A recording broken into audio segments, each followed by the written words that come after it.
Kaixo, ongi etorria, zilindroa ez da poliedro bat, biraketa gorputz bat da. Eta nola sortzen da? Arraz baten inguruan, lauki zuzena biraka dagonean. Adibidez, honetan. Zer gertatzen da, hau birakasten denean? Zilindro bat sortzen dela. Zilindroak ikusten duzu bezala, ditu bi aurpegi. Zirkulo bat eta zirkulo bat. Biak paraleloak. Eta hau lortzen da, nik birak ematen baditut azkar, zilindro bat izango dugu, begiratu, ikusi.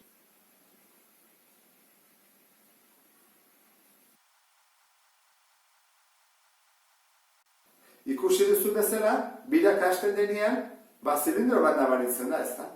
Zilindroak bi oinarri ditu, biak berdinak eta zirkuloak dira. Orduan, bere azalera kalkulatzeko zer egin behar da lehenengo garapen laua. Orduan, alboko azalera zabaltzen badut, gelditzen zait lauki zuzen bat. Eta goian eta behan, bakoitzean, zirkulo bana. Orduan nikoi, datuak jarri behar ditut, kalkulatzeko azalera. Hemen esan digute, altura, bi zirkuloen arteko, edo bi aurpegin arteko distantzia 10 cm dela, eta radioa 6 cm. Oinarriko azalera. Nola kalkulatzen da? Zirkuloaren formula jarriz. Zein da? Pi bider R ber bi. Eta honena, hau lauki zuzen bat da.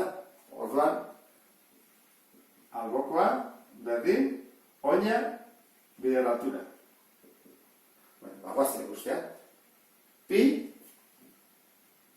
bider, erradioa, 6, berbi.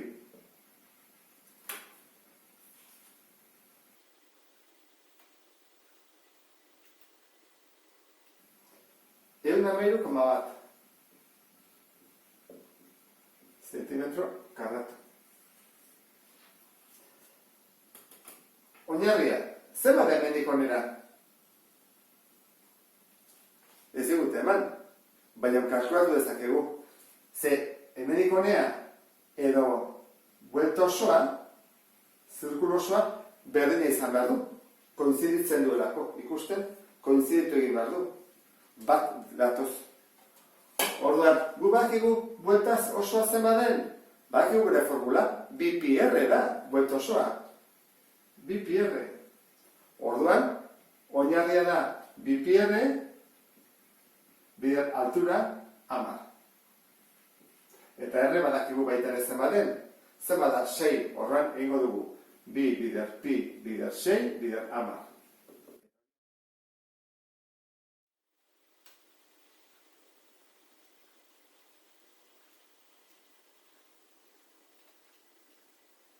Borra bilduta, 377.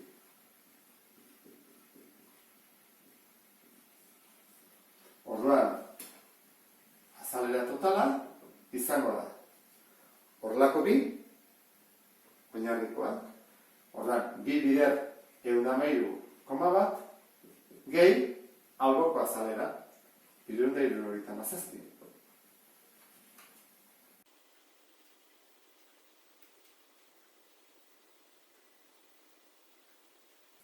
Xereu de hiru, koma bi. Zilindroaren azalera kalkulatzeko orduan bi datu behar ditugu. Batetik altura eta bestetik erradioa. Eta noski, formulak ezagutzea bi pi R eta pi bider R berdi. Eta honekin bukatzen dut, beste bat arte, agur.